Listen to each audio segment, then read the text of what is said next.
How long did you live in Ireland? When I lived till I was 18. I did my high school there in a convent. I was a boarding school, boarding school with the nuns. I was with the nuns. Where were you born? What region?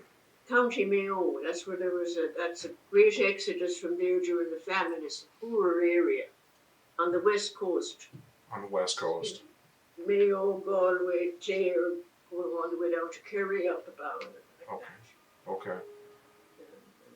So you stayed there until you graduated high school. Then I went on and did my midwifery in England, my nursing, my midwifery, and I was there a year or so. And then I went on to Montreal, Quebec. I worked there for a while. I learned a bit of French, and then I came to America, and there I did my bachelor's and my master's in nursing, and then I taught nursing. Why did you decide to go to Montreal? Well, it was easier to go in those days than getting into America. It was easier, and then I came into America, into New York. So you had a nursing degree and I did, yeah. And a midwife degree. I kept always going to school, I never gave up going to school. So did you go from New York to LA, or did you have other places in between? No, I went to New York, and then I went to San Francisco. I worked in San Francisco, so I flew for TWA. So I worked in San Francisco with TWA. I flew out of San Francisco, and then I would fly mainly in America, but I traveled a lot everywhere. Okay. My son-in-law is a doctor here. He laughs about me because I had my picture taken with Castro in Cuba. Really? Yeah, and they held me up for 4 hours because I was the only Irish one going through. It was in '59, and they kept me 4 hours in there. They didn't know who I was. Where were you heading? Well, I was going down to South America to do trips. I went to charity work with young children in South America. I took stuff down there. I did a lot of work like that down there. I love South America. It was funny, I didn't think he was so great, but I was telling people about him. I said, well, he was good looking, he was nice, and he was intrigued by my Irish, attitude. Sure. I wasn't a bit afraid of him. Right. I didn't cast him. Well, I knew a little bit about him. I learned more afterwards. Sure. So you moved to LA at some point? Oh, yeah, I moved out, and we did, my husband came then. I taught at Glendale College. I got my master's at UCLA, and I taught at Glendale College for 21 years. What'd you get your master's in? Nursing. In nursing. Okay. In nursing. Yeah. Okay. But I loved working in critical care. That was my critical forte. Care. My forte. I liked that. I enjoyed it. I just challenged.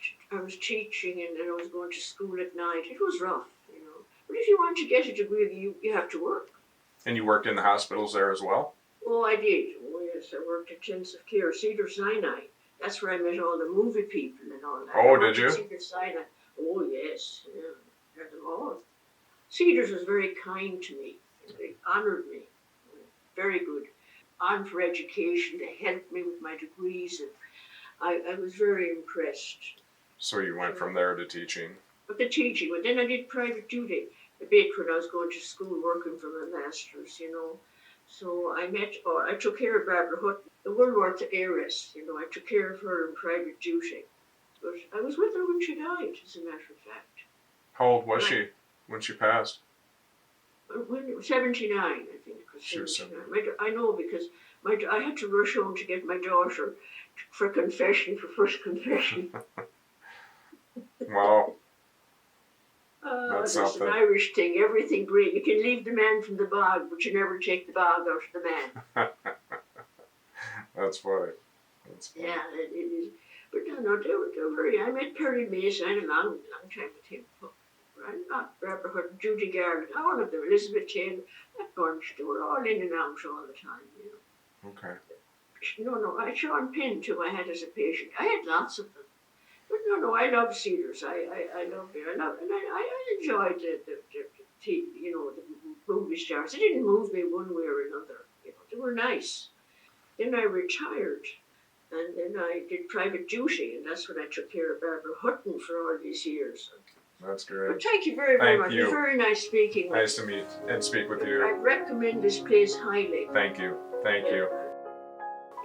Strive for learning before you grow old. Learning is more precious than silver or gold. A man without learning and wearing fine clothes is like a gold ring in a piggy's nose. My mother taught me that in County Mayo.